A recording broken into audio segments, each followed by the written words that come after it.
हाय दोस्तों, कैसे हैं आप सब। चलिए, उम्मीद करते हैं कि आप सब अच्छे होंगे।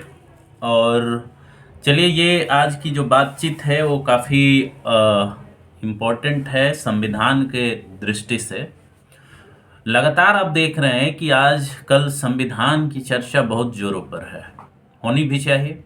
एक ये बड़ा ही लोकतंत्र के लिए, अपने देश के लिए एक बड़ी अच्छी खबर है कि संविधान राजनीतिक मुद्दा बन चुका है। राजनीतिक डिस्कशन इस पर हो रहे हैं, एकेडमिक डिस्कशंस हो रहे हैं। हालांकि एकेडमिया में कुछ वर्ग है या कुछ लोग हैं जो संविधान पर बिल्कुल चर्चा पसंद नहीं करते, संविधान का नाम लेना भी वो पसंद नहीं करते। उनका भी अपना वर्गीय और जातीय चरित्र है। वो एकेडमिया के अंदर, या आप कहें कि कुछ सोशल ग्रुप्स भी हैं जो नहीं चाहते कि संविधान के ऊपर कोई चर्चा हो। और ये चर्चा क्यों ना हो, ये बड़ा ही अहम है।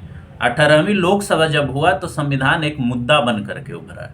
और इस संविधान के मुद्दे ने, हम ये नहीं कह रहे हैं कि बाकी चीजें जो थीं, जो मुद्दे थे वो इम्पोर्टेंट नहीं थे, लेकिन जो संविधान का मुद्दा बना, वो संविधान का मुद्दा बहुत हद तक 18वीं लोकसभा के आउटकम को डिटरमिन किया, उसको डिसाइड किया। और आने वाले समय में जिस तरह से, अभी आपने हमारी बुक चर्चा भी देखी होगी जिसमें हमने साइलेंट रिवॉल्यूशन की बात करी थी, क्रिस्टोफर जेफरलोट की बात हमने करी थी। और उसमें हमने बताया था, हम लोगों ने डिस्कस किया था, उनमें डॉक्टर रिंकी ने उसको मॉडरेट किया था। उस डिबेट को भी देखिए, उस किताब को भी अगर देखिएगा तो ये बात चलेगा, उसमें कही गई है कि किस तरह से कॉन्स्टिट्यूशनल सिस्टम ने, जिसमें social justice, political justice, economic justice की बात की गई है, और उसका रिफ्लेक्शन दिखता है फंडामेंटल राइट्स में, directive principles of state policy में, जो संविधान की मूल पहचान को बनाता है, जो न्याय का सिद्धांत है, सामाजिक न्याय का सिद्धांत है, आरक्षण का सिद्धांत है, प्रतिनिधित्व का जो सवाल है, समानता का जो सवाल है। ये सारी चीजें जब जैसे जैसे लोग जागरूक हुए, जैसे जैसे सोशल मूवमेंट बढ़ा, जिस तरह से जो साइलेंट रिवॉल्यूशन हुआ, उसके जो कोर एलिमेंट्स थे, जब वो लोग जागरूक होना शुरू किए, तो किस तरह से वोट बैंक की राजनीति ने उनकी संख्या बल को, या संख्या बल के माध्यम से पूरे सत्ता और सत्ता में प्रतिनिधित्व के चरित्र को ही बदल के रख दिया। उनके हकों की जो बात की गई है संविधान में, एक बात ध्यान रखिएगा कि जो संविधान का विरोध करता है, जो चाहता है कि संविधान ये खत्म हो जाए, संविधान के अंदर दी गई जो बातें हैं, जो प्रिंसिपल्स हैं, जिसको हम सुप्रीम कोर्ट ऑफ इंडिया के जजमेंट के हिसाब से बेसिक स्ट्रक्चर कहते हैं, वो स्ट्रक्चर, न्याय का स्ट्रक्चर जो है, इक्वालिटी का जो स्ट्रक्चर है, फ्रीडम का जो स्ट्रक्चर है, लिबर्टी का, इंडिविजुअल राइट्स का जो स्ट्रक्चर है, कुछ लोग चाहते हैं कि वो पूरी तरह से इस इंडिया से खत्म हो जाए। हमने पिछले चर्चा में जो संविधान पर हमने बनाया था वीडियो, उसमें कहा था कि कुछ प्रिंसिपल जो संविधान के हैं वो इंडिविजुअलिस्टिक, मतलब लिबरलिज्म पर आधारित हैं, वो इंडिविजुअल को सेंटर में रखते हैं। और जो लोग इंडिविजुअल को सेंटर में रखने के खिलाफ हैं, जो इंडिविजुअल्स को सेंटर में रखने के खिलाफ हैं, व्यक्ति केंद्रित विकास के खिलाफ हैं, वो हमेशा चाहते हैं कि संविधान इस देश का जो है वो धीरे धीरे धीरे धीरे खत्म हो जाए।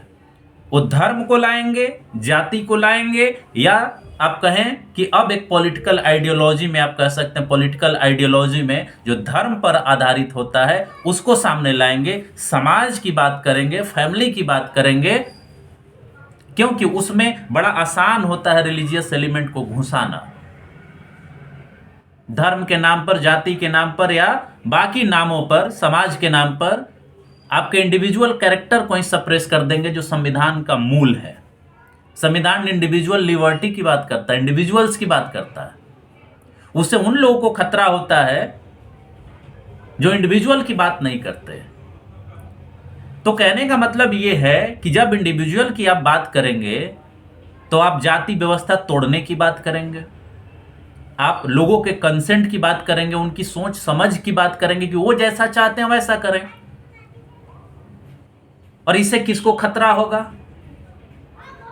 संविधान में जब सामाजिक न्याय की आप बात करिएगा तो सामाजिक न्याय का मतलब केवल आरक्षण नहीं है ना, राइट टू डिग्निटी भी है, राइट टू इक्वालिटी भी है, right to freedom of speech भी है, राइट टू रिलीजन भी है। हम डिसाइड करेंगे कि हमको कौन सा रिलीजन मानना है, हम डिसाइड करेंगे कि हमारा पार्टनर कौन होगा, हम डिसाइड करेंगे कि हमको क्या खाना है, क्या पीना है। ये रिलीजन डिसाइड नहीं करेगा, ये कम्युनिटी डिसाइड नहीं करेगी।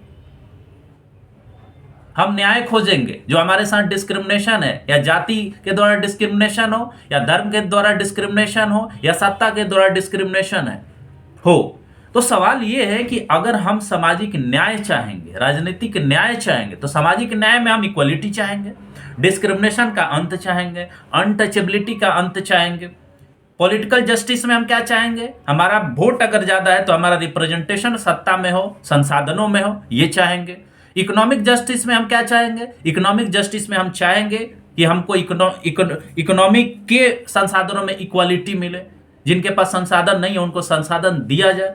लेकिन अब सवाल ये है कि ये सामाजिक न्याय, आर्थिक न्याय या राजनीतिक न्याय उनको चाहिए ना जो अभी तक इन सब से वंचित हैं, जिनको अभी तक कुछ मिला ही नहीं, चाहे जाति के नाम पर या धर्म के नाम पर या संस्कृति के नाम पर उनको हमेशा नीचे रखा गया सामाजिक और आर्थिक और राजनीतिक पायदान पर। उन्हीं को चाहिए ना सामाजिक न्याय, आर्थिक न्याय और राजनीतिक न्याय, या उनको चाहिए जो हमेशा से लेकर के अभी तक संसाधनों पर कब्जा कर रखे हैं। वो संसाधन राजनीतिक हो सकता है, वो संसाधन सामाजिक हो सकता है, वो संसाधन सांस्कृतिक हो सकता है, वो संसाधन आर्थिक हो सकता है। आपको साफ साफ दिख रहा है कि संविधान का विरोधी कौन हो सकता है, क्योंकि संविधान बदलाव की बात करता है, संविधान न्याय की बात करता है। और हमेशा ध्यान रखिए कि जो न्याय नहीं चाहता है वो न्याय की बात करने वालों को नापसंद करता है। इस भारत में भी साफ साफ दो वर्ग है।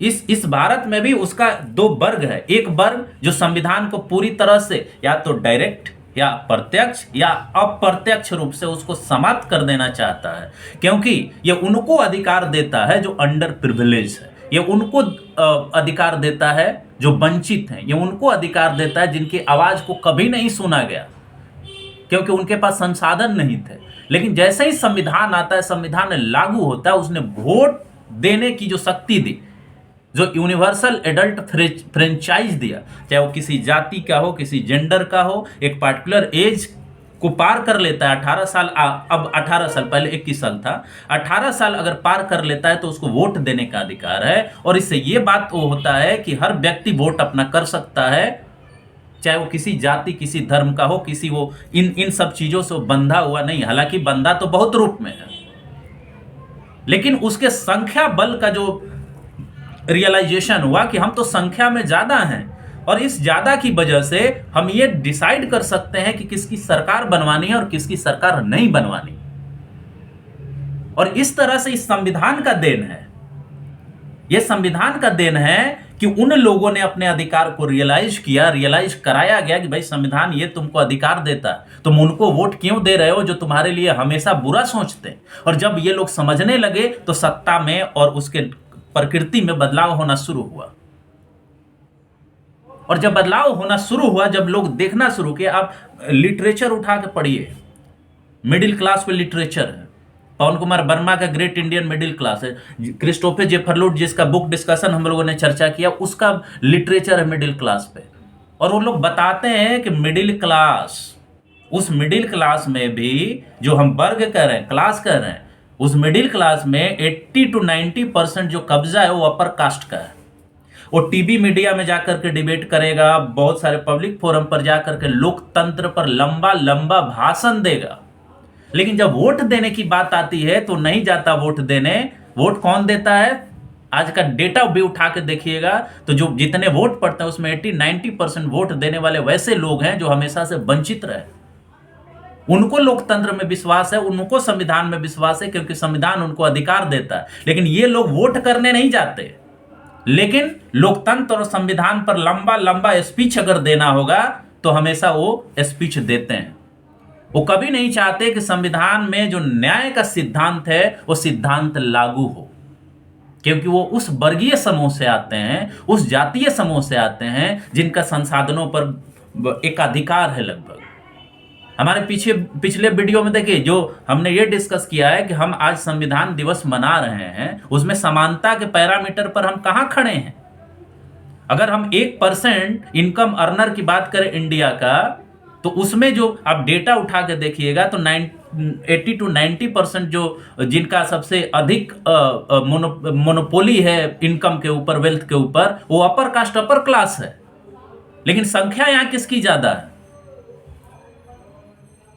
तो ये सीधे सीधे डिवाइड आप ये देखिए कि संविधान बचाने की जरूरत किसको है और संविधान खत्म करने की जरूरत क्यों है। और आज जो पार्लियामेंट के अंदर ये मुद्दा जो बना हुआ है कि संविधान पर 2 दिन का स्पेशल डिस्कशन होने जा रहा है, ये क्यों होने जा रहा है?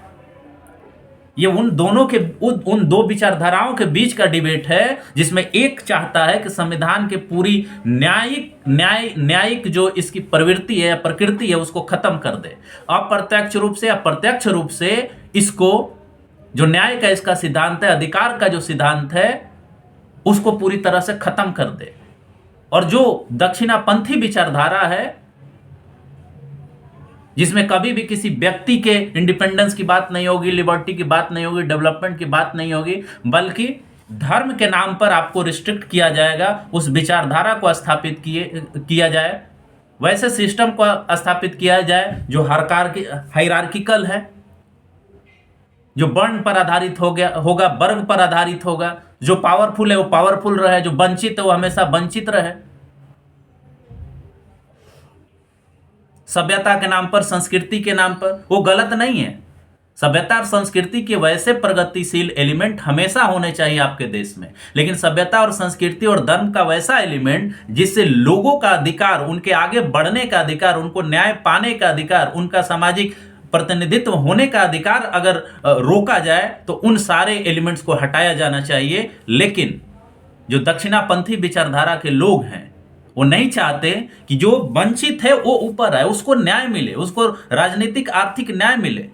और आर्थिक न्याय का तो आप बातें उठा के देख लीजिए ना, और सामाजिक न्याय का लाखों घटनाएं आज भी हो रही हैं। अगर कोई दलित, कोई पिछड़ा घोड़ी पर चढ़ जाता है और अपर कास्ट के घर से गुजरता है तो उस पर किस तरह का अटैक होता है। आर्थिक न्याय अब देख लीजिए ना, कहाँ है आर्थिक न्याय या सामाजिक न्याय प्रतिनिधित्व के स्तर पर। हमने पिछले वीडियो में यह डिस्कशन किया कि आप आईआईएम और आईआईटी का फैकल्टी का कंपोजिशन उठा के देख लीजिए। कहा यह जाता है कि हमारे लोग वोट देने के लिए ओबीसी, एससी, एसटी, क्योंकि वो ज़्यादा मेजोरिटी में है। लेकिन एकेडमिया में बैठे हुए लोग मोस्टली किस बैकग्राउंड से आते हैं, ये उठा के देखिए। ये अपने आप में सबसे बड़ा उदाहरण है कि सामाजिक और आर्थिक न्याय कहाँ है इंडिया के अंदर। संविधान होते हुए भी तो एक ऐसा वर्ग है इस देश में जो संविधान के बारे में खूब आपसे बात करेगा फोरम पर, पब्लिकली, मीडिया के ऊपर, टेलीविजन के ऊपर, लेकिन असल में उसका बिहेवियर उठा के देखिएगा तो एकदम पूरी तरह से वो एंटी कॉन्स्टिट्यूशन है, गैर संवैधानिक उसका व्यवहार और विचार सारा का सारा। वो चाहता है कि संविधान चाहे प्रत्यक्ष हो चाहे अप्रत्यक्ष हो खत्म हो जाए, क्योंकि उसमें न्याय का सिद्धांत दिया गया है। जो ऐतिहासिक तौर पर जो लोगों से वंचित जो वर्ग है उसके साथ जो अन्याय हुआ, उस न्याय को स्थापित करने की बात करता है, इसलिए उन्हें वो संविधान नहीं चाहिए। और आज ये इंडिया में साफ साफ दिखता है कि संविधान के पक्ष में कौन बात कर रहा है और संविधान के विपक्ष में कौन बात कर रहा है और कौन काम कर रहा है। लोग इस पर बहस कर रहे हैं कि अगर संविधान खत्म होता है तो किसको फायदा होगा। संविधान अगर मूल जो उसका स्पिरिट है जो सार है उसको लागू किया जाएगा तो किसको फायदा होगा। और वो वर्ग जो है जो चाहता है कि इसको खत्म किया जाए, वो संविधान पर चर्चा भी नहीं चाहता। ये डेटा वेरीफाई करने वाला है कि बहुत सारे बड़े बड़े जो सेंट्रल यूनिवर्सिटीज हैं, इंस्टीट्यूशंस हैं, वहां पर जाति का जो सवाल आप उठाते हैं, जातीय अन्याय का सवाल उठाते हैं, जातीय डिस्क्रिमिनेशन का अगर आप रिसर्च प्रपोजल बनाते हैं तो प्रपोजल कभी एक्सेप्ट नहीं होता। जाति का जो सवाल है, जातीय डिस्क्रिमिनेशन का जो सवाल है, वो रिसर्च के लायक ही नहीं माना जाता। आप समझिए इस बात को। उसको रिकॉग्नाइज ही नहीं किया जाएगा आपके सिस्टम के अंदर। तो जो लोग वंचित हैं वो चाहते हैं कि संविधान बचा रहे। संविधान को किस तरह से, यही आरोप है ना कि संविधान को जो अभी की सत्ता है वो पूरी तरह से खत्म कर रही है। जो इंस्टीट्यूशंस हैं, जो एकेडमिया है, एडमिनिस्ट्रेशन है, वोट देने वाले लोग, मेजोरिटी के जो लोग हैं वो ओबीसी एससी एसटी हैं, लेकिन जब रिप्रेजेंटेशन की उनकी बात आती है तो नेग्लिजिबल है हर जगह, हर रिसोर्सेज में उनका कोई स्थान नहीं है। जो यहाँ का बिजनेस क्लास है, प्राइवेट बिजनेस जो है, निजी क्षेत्र जो है, उसमें कहाँ रिप्रेजेंटेशन है, एक दो नाम को छोड़ करके। और उसी को लोग, अपवाद को लोग रूल बना करके पेश करते हैं कि अरे ये तो हैं आपके ओबीसी में आते हैं।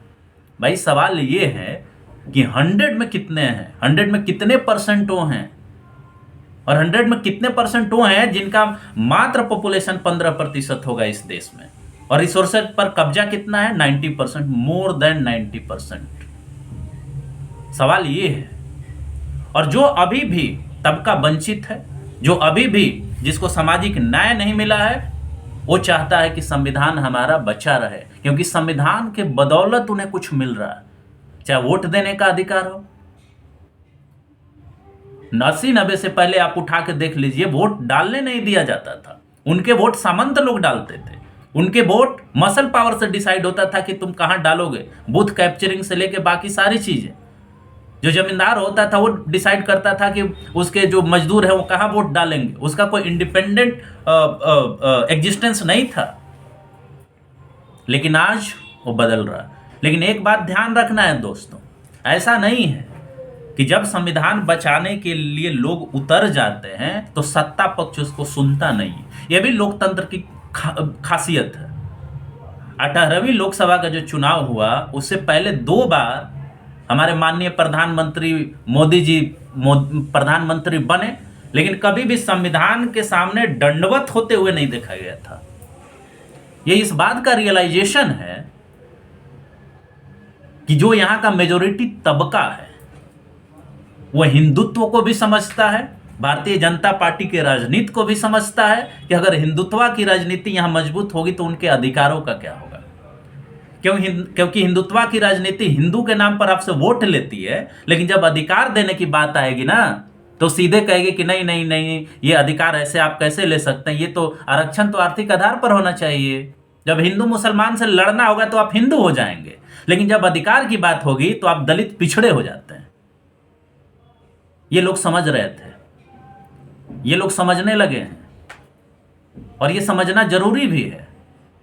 क्योंकि अगर हिंदुत्व की विचारधारा आती है तो कहा जाएगा जो ऑर्गेनिसिस्ट आइडियोलॉजी है, जिसमें क्या कहा जाएगा, शरीर को हम एक ओवरऑल जो है एक सिस्टम मानते हैं, एक ऑर्गन मानते हैं।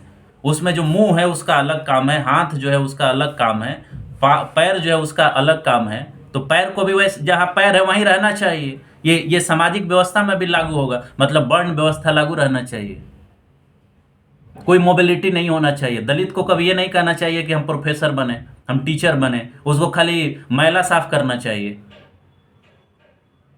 इस हिंदुत्व के कोर में चाहे कोई भी रिलीजियस सेक्ट है, यहाँ मेजोरिटी वही है, उन्हीं की सत्ता, इस वजह से ये बातें कही जा रही हैं। तो हिंदुत्व कभी अधिकार की बात नहीं करेगा। आप हिंदू हैं, मुसलमान हैं, जब आप मिलिएगा, जिनसे मिलिएगा, बोलेगा आप हिंदू हैं, वो तो मुसलमान हैं, उनके साथ क्यों उठते हैं, उनके साथ क्यों बैठते हैं। लेकिन जैसे ही अधिकार की बात करेंगे कि ठीक है हम हिंदू हैं, हमें भाई रिप्रेजेंटेशन दो, तो नहीं नहीं नहीं, आप हिंदू नहीं, आप तो दलित हैं। आप ऐसे मांग करिएगा अधिकार का, तो जो लोग शुरू से ये इस विशेषाधिकार का इस्तेमाल कर रहा है वो कैसे वो करेगा। मतलब जो विशेषाधिकार शुरू से लेके चल रहा है वो हमेशा कुर्सी पे बैठा रहे। आप क्यों कह रहे हैं कि कुर्सी से हट जाए। आप कुर्सी पर बैठने लायक हैं ही नहीं, क्योंकि आप जाति व्यवस्था में सबसे नीचे आते हैं। आप उठा के इनका इतिहास देखिए और समझिए, ये समझने की जरूरत है। तो अधिकार की जैसे ही बात आप करेंगे तो ये कहेंगे कि नहीं, आप अधिकार की बात मत करिए, खाली हिंदू होने की बात करिए, हिंदू मुसलमान की बात करिए, आप उसी से आपका पेट भर जाएगा। तो जो लोग समझ रहे हैं वो ये देख रहे हैं कि जो संविधान अगर जाएगा ये संविधान अगर जाएगा तो संविधान के अंदर जो मिले हुए कुछ अधिकार हैं ना, वो भी चले जाएंगे। और वो भी अगर चले जाएंगे तो आप इतने दिन से तो मानसिक, आर्थिक, सामाजिक और राजनीतिक गुलामी उनका कर ही रहे थे। जो अपर क्लास है, जो उच्च वर्ग है या उच्च जातियां हैं, तो जैसे ही संविधान खत्म होगा, संवैधानिक व्यवस्था खत्म होगी, अब फिर से 10 साल के लिए गुलामी में चले जाएंगे। बदलाव होगा कि नहीं, ये तो भविष्य में के गोद में छुपा हुआ है। और वैसे लोग ये सवाल उठा रहे हैं कि संविधान पर बहस होना चाहिए कि संविधान आप लागू कर रहे हैं या संविधान को धीरे धीरे धीरे धीरे खत्म कर रहे हैं। क्योंकि खत्म करना कोई जरूरी नहीं है कि संवैधानिक तरीके से ही हो, प्रत्यक्ष हो। अप्रत्यक्ष तरीके से भी संविधान को खत्म करने का प्रयास किया जा सकता है, क्योंकि जो सत्ता में अभी लोग हैं, उनका जो संगठन है वो बड़े ग्राउंड लेवल पर काम करता है और ऐसे मैनिपुलेट आपके दिमाग को करता है, ऐसे गुलाम बनाता है, जैसा कि डिस्क्रिप्शन महात्मा ज्योतिबा फूले ने गुलामगिरी में दिया है। आपको सभ्यता के नाम पर, संस्कृति के नाम पर आपका जो मूल सवाल है उस पर वो कभी बात ही नहीं करेगा। आपको रोजगार चाहिए, रोटी चाहिए, शिक्षा चाहिए, हेल्थ चाहिए, उस पर बात ही नहीं करेगा ना। वो कहेगा आप तो हिंदू हैं, हिंदू के नाम पे आप कुछ मत बोलिए, हिंदू धर्म में डिस्क्रिमिनेशन है उस पर भी मत बोलिए, एकदम चुप रहिए, आप विश्वास करिए, सवाल करने की जरूरत नहीं है, आप केवल विश्वास करिए। विश्वास से ही रोटी मिलेगी, विश्वास से ही मकान मिल जाएगा, विश्वास से ही आपको रोजगार मिल जाएगा, आपकी अच्छी जिंदगी हो जाएगी। और ये जो सवाल है, जैसे जैसे दलित पिछड़े जागरूक हो रहे हैं, वो सवाल पूछ रहे हैं कि हम अगर पिछड़े हैं तो क्या ये किसी भगवान ने पिछड़ा बना रखा है क्या, या इस व्यवस्था ने? ये भगवान का देन है क्या कि हम पूर्व जन्म में क्या काम किए थे? जो कर्म का सिद्धांत है ना, वो आपको गुलाम बनाने का सबसे बेहतर हथियार है। ये बोल दीजिए कि पूर्व में हम ऐसा पैदा हुए थे इसलिए अभी प्रेजेंट जन्म में हमको रोजगार नहीं मिल रहा, लेकिन वो पूर्व में बहुत अच्छा काम किए थे इसीलिए उनके बाप दादा या वो सारे लोग अपने पोजीशन पर हैं। और ये अधिकार जो आप आज मांग रहे हैं, आज कह रहे हैं, बोल रहे हैं, पूछ रहे हैं ना, ये आपको संविधान देता है। और जब ये दिख रहा है कि ये खतरे में है, जो लोग अभी तक वंचित थे, जो ये देख रहे हैं कि ये खतरे में है, तब ये कह रहे हैं कि हम वोट दे रहे हैं, सबसे ज्यादा हम वो कर रहे हैं, इसमें पार्टिसिपेट कर रहे हैं। और जब हमारे अधिकारों की बात आती है तो आप उस पर ना करने लगते हैं, अप्रत्यक्ष रूप से उसको खत्म कर रहे हैं, तो उस पर बहस तो करना होगा, बहस तो करना होगा। और ये अच्छी बात है, मैं इस बात को वेलकम स्टेप मानता हूं कि जो सत्ताधारी दल है उसने भी इस बात को एक्सेप्ट किया कि पार्लियामेंट सही तरीके से चले, इसके लिए संविधान पर हम बहस करना चाहते हैं। इससे बातें सामने आएंगी कि क्या सही में सरकार संविधान को बचा रही है, संविधान में दिए गए उद्देश्यों को पूरा कर रही है, क्या समानता ला रही है या असमानता को बढ़ा रही है, कुछ पूंजीपति को बढ़ा रही है या यहाँ बिजनेस व्यापार में भी समानता स्थापित कर रही है, रोजगार में हम क्यों पिछड़े हुए हैं। ये जब जवाब सवाल होगा पार्लियामेंट के अंदर, तभी लोगों को पता चलेगा। इसलिए दोस्तों, संविधान पर चर्चा बहुत अहम है, खास करके उनके लिए जो अभी तक वंचित रहे हैं और अभी तक वंचित हैं। वो पढ़ रहे हैं, लिख रहे हैं, सब चीज हो रहा है, लेकिन उसके बावजूद उनको सरकार और समाज के संसाधनों में हक नहीं दिया जा रहा है। सामाजिक न्याय, आर्थिक न्याय, राजनीतिक न्याय अभी भी सपना है। उनके लिए संविधान पर चर्चा बहुत जरूरी है। और जो संविधान में, पार्लियामेंट में चर्चा हो रही है, लोकसभा में, उसको आप जरूर देखिए, उस पर बहस करिए, विचार करिए, क्योंकि संविधान ही है जो आपको अधिकार देगा। हम उनकी बात नहीं कर रहे हैं जो मुट्ठी भर हैं और प्रिविलेज्ड हैं, उनको कोई मतलब नहीं है संविधान से। लोकसभा में क्या बहस हो रही है, नहीं हो रही, वोट पड़ रहा है, नहीं पड़ रहा है, उनको कोई मतलब नहीं है। जो एलिट क्लास है उसको कोई मतलब नहीं है, उसके बच्चे यहाँ इंडिया से उसको कोई लेना देना ही नहीं है ना, वो जहाँ है अपना मस्त है।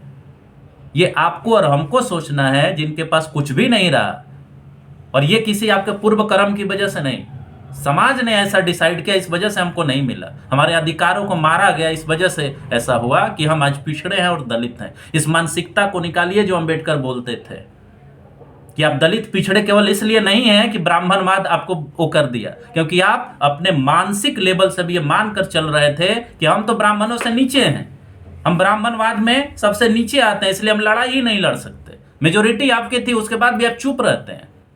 ये मानसिकता बदलिए, इस डिबेट को देखिए, डिस्कशन को देखिए, फर्दर इस पर डिस्कशन करिए, और जो संविधान का जो मिशन है, जो लड़ाई है, वो बिना लड़े उन लोगों को, और वैसे लोग जो अभी भी हाशिए पर थे, उनको मुकम्मल न्याय नहीं मिलेगा। संविधान बचेगा तभी न्याय मिलेगा। संविधान ही वो आपको न्याय दिलवा सकता है, लेकिन केवल संविधान एक कागज के तौर पर नहीं, उसके लिए उस आधार पर अपनी लड़ाई लड़नी होगी, तब संविधान का उद्देश्य पूरा होगा। इसी के साथ मैं अपनी बात को समाप्त करता हूं। नमस्कार, धन्यवाद। उम्मीद करेंगे कि वीडियो आपको अच्छा लगेगा, इसलिए हमारे चैनल को सब्सक्राइब करें, लाइक करें, वीडियो को शेयर करें और कमेंट जरूर करें। कंस्ट्रक्टिव कमेंट का वेलकम है, फालतू कमेंट डिलीट कर दिए जाएंगे। Be clear about that. So with इसी के साथ मैं अपनी बात को समाप्त करता हूं।